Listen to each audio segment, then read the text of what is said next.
Bonjour Bruno Dan. Bonjour. Ça y est, Emmanuel Macron est élu comme président de la République et il est présenté comme un champion de la modernité, dont les réformes seraient capables de remettre la France au travail. Mais qui sont ces modèles? Où se situe vraiment son inspiration? Il ressemble beaucoup au modèle allemand que vous exposez dans vos livres. Quel est votre avis? Effectivement, il y a une inspiration dans le modèle allemand, mais surtout, c'est quelque chose qui a déjà été mis en œuvre, mais il y a plus de 20 ans. C'est donc absolument le contraire de la modernité. Il y a plus de 20 ans, je ne sais pas si vous vous souvenez, il y avait Tony Blair, Gerhard Schröder qui arrivaient, et leur discours, c'était exactement le même que celui du président aujourd'hui, c'est-à-dire ni droite, ni gauche, il faut l'efficacité, etc., etc. Moyennant quoi, ils ont mis l'un et l'autre des réformes, en place des réformes qui ont été extrêmement douloureuses pour leur population et qui ont eu des conséquences du coup politiques très, très graves. Mais pour ce qui concerne, effectivement, pour ce qui concerne le modèle allemand, c'est pas un hasard si ceux qui ont félicité le plus rapidement possible, c'était un certain Peter Hartz, l'auteur des réformes en Allemagne, qui sont félicités de la victoire de Macron, ou même Wolfgang Schäuble ces derniers jours, qui se dit prêt à travailler avec lui, mais qui se dit en accord sur un certain nombre de réformes que veut faire Macron sur la zone euro. Alors voilà, ces réformes Schröder des années 2000, elles ont abouti en fait, quand je disais qu'elles ont fait souffrir les populations, elles ont abouti en fait à un appauvrissement de fait d'une partie importante de la population allemande. Et d'une partie de 60 à 70% de la population allemande. C'est-à-dire que les statistiques ont repéré qu'en 10 ans, pour quelques 60 à 70% des salariés allemands, leur niveau de vie a baissé. Leurs rémunérations ont été gelées. Les syndicats, c'est aussi dans cette direction que veut travailler Emmanuel Macron, les syndicats n'ont plus eu voix au chapitre dans le sens de véritables conventions collectives, de véritables accords tarifaires. Parce que les réformes Schröder ont multiplié la possibilité d'exemption des accords tarifaires.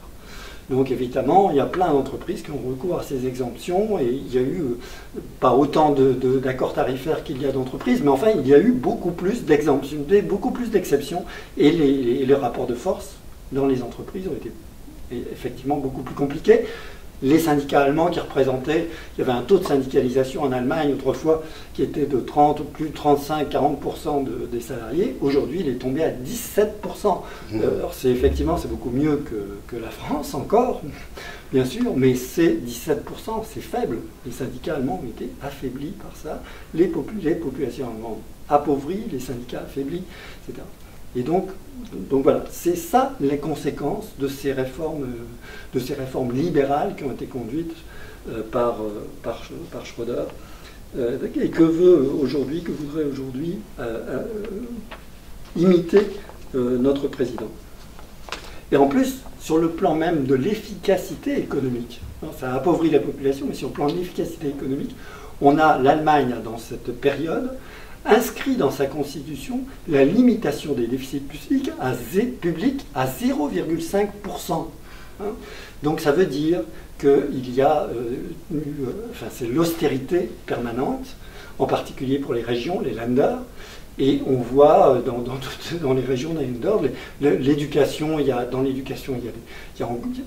c'est absolument des failles, impensable que dans un pays aussi riche que l'Allemagne, il y ait des écoles où il pleut à l'intérieur. Dans un pays aussi riche que l'Allemagne, il y a plein d'autoroutes avec des nids de poules, etc. Il y a plein de ponts qui sont hors d'état, dont on a dû barrer parce qu'ils étaient hors d'état, qui risquent de s'écrouler. Il y a une situation des services publics qui est extrêmement dégradée. Voilà. Donc ça, à la fois, une partie de la population gravement appauvrie, précarisée, et de l'autre côté, les services publics ont été extrêmement dégradés. C'est ça le bilan de ce catastrophique de cette ère Schröder. Et c'est en cela que copier ce modèle-là, se mettre sur ce modèle-là, c'est qui aujourd'hui en Allemagne est de plus en plus contesté, même y compris par Martin Schulz, le candidat SPD à la chancellerie. Il vient enfin sur ce terrain en contestant ces réformes Schröder. Et c'est à ce moment-là que nous avons en France un président qui veut retour vers le passé, qui veut une vingtaine d'années. Quand même, la Ve République, ce n'est pas un modèle idéal. Il n'empêche que ce vieux système politique français a besoin d'être secoué. Le mouvement d'Emmanuel Macron ne répond-il pas à cette inspiration réelle à faire la politique d'autrement? Ça, tout à fait exact. Le système politique français est à bout de souffle et on a besoin de le renouveler complètement et de remettre tout à plat à travers une 6e République. Je rappelle quand même que le résultat du premier tour de l'élection présidentielle, c'était quelques 26% des électeurs qui se sont prononcés pour une telle perspective, puisque les électeurs de Jean-Luc Mélenchon, 19,5%, et les électeurs de Benoît Hamon, 6,5%, dans les deux programmes, il y avait en tête des deux programmes la 6e République. Donc il y a une aspiration très forte à une 6e République. Mais ce que fait Emmanuel Macron, c'est exactement l'inverse de ça. C'est au contraire marche arrière toute vers une 5e République encore plus présidentielle, encore plus autoritaire, etc. Son idée, ça correspond en fait à quelque chose qui a déjà été expérimenté aussi dans d'autres pays européens et qui est extrêmement lourd de conséquences, lourd de risques. C'est ce qu'on appelle la grande coalition. Le ni droite ni gauche, le mouvement d'Emmanuel Macron ni droite ni gauche, c'est en fait un accord, une alliance de grande coalition qui existe déjà en Allemagne, qui existe dans d'autres pays européens, même en Italie, ce que fait Renzi. Lui-même, Renzi vient de la démocratie chrétienne. Dans son mouvement, il y a des gens qui viennent de la gauche. Dans son parti démocrate, il y a des gens qui viennent de la gauche. Ces mouvements, ces grandes coalitions, c'est extrêmement ringard et terrible pour la démocratie parce que, on voit en Autriche, il y avait une grande coalition entre le SPE, le Parti social-démocrate autrichien, et le Parti chrétien-démocrate autrichien. Résultat, aux dernières élections présidentielles, on a failli avoir le triomphe. Là, c'était 53-47%. On a failli, l'extrême droite autrichienne est montée jusqu'à 47% des voix. Donc, ce modèle de grande coalition est extrêmement lourd de conséquences. Il risque de nourrir, en France aussi, de nourrir une montée du mécontentement populaire et donc une montée de l'extrême droite.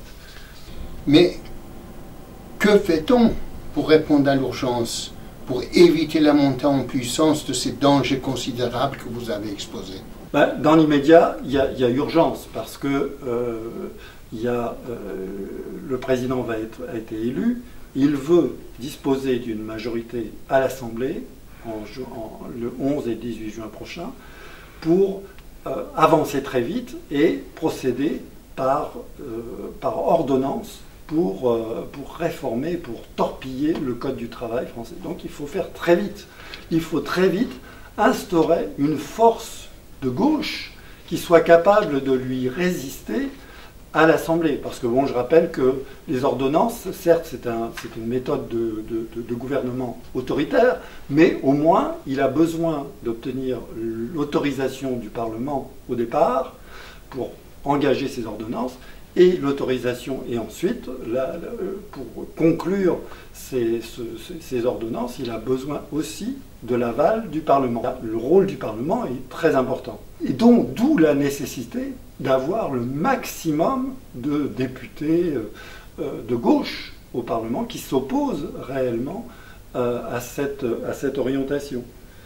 Mais pour bien résister, il ne faut pas tomber, surtout pas tomber, dans le piège tendu par Emmanuel Macron qui veut recomposer le paysage politique à sa main. Le nouveau président aura déjà gagné si à gauche on se souciait davantage de qui va piloter la recomposition qu'il désire que d'unité pour la mettre en échec. Donc voilà, l'heure n'est plus au calcul politicien. Hein, ça, c'est désavoué totalement par les Français, de toute façon, mais à surmonter ces divisions pour élire le plus possible de députés, France Insoumise, communistes, écologistes, membres d'ensemble, etc., les 11 et 18 juin. Je rappelle le titre de votre dernier livre, L'Europe, état d'urgence, aux éditions du Temps des Cerises, 2016. Merci beaucoup.